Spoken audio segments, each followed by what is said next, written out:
Genesis chapter 11.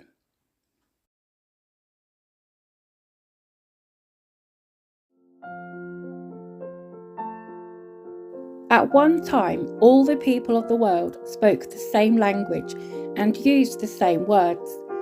As the people migrated to the east, they found a plain in the land of Babylonia and settled there. They began saying to each other, "Let's make bricks and harden them with fire."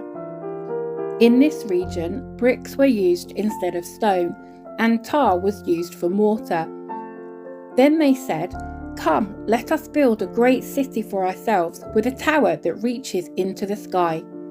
This will make us famous and keep us from being scattered all over the world." But the Lord came down to look at the city and the tower the people were building. "Look," he said, "the people are united, and they all speak the same language. After this, nothing they set out to do will be impossible for them. Come, let's go down and confuse the people with different languages. Then they won't be able to understand each other." In that way, the Lord scattered them all over the world, and they stopped building the city. That is why the city was called Babel, because that is where the Lord confused the people with different languages. In this way, he scattered them all over the world. This is the account of Shem's family. 2 years after the great flood, when Shem was 100 years old, he became the father of Arphaxad. After the birth of Arphaxad, Shem lived another 500 years and had other sons and daughters. When Arphaxad was 35 years old, he became the father of Shelah. After the birth of Shelah, Arphaxad lived another 403 years and had other sons and daughters. When Shelah was 30 years old, he became the father of Eber. After the birth of Eber, Shelah lived another 403 years and had other sons and daughters. When Eber was 30 years old, he became the father of Peleg. After the birth of Peleg, Eber lived another 430 years and had other sons and daughters. When Peleg was 30 years old, he became the father of Reu. After the birth of Reu, Peleg lived another 209 years and had other sons and daughters. When Reu was 32 years old, he became the father of Serug. After the birth of Serug, Reu lived another 207 years and had other sons and daughters.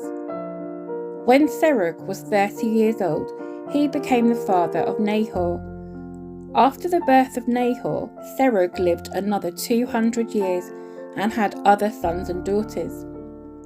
When Nahor was 29 years old, he became the father of Terah. After the birth of Terah, Nahor lived another 119 years and had other sons and daughters.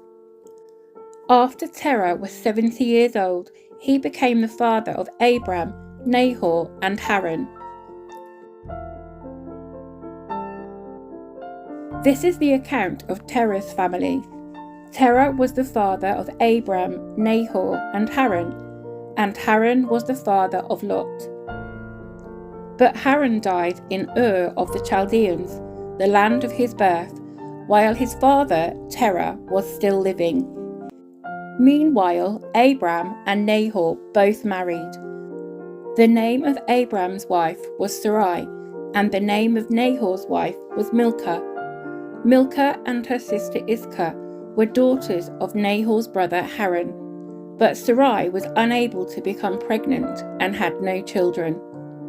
One day, Terah took his son Abram, his daughter-in-law Sarai, his son Abram's wife, and his grandson Lot, his son Haran's child, and moved away from Ur of the Chaldeans. He was headed for the land of Canaan, but they stopped at Haran and settled there. Terah lived for 205 years and died while still in Haran.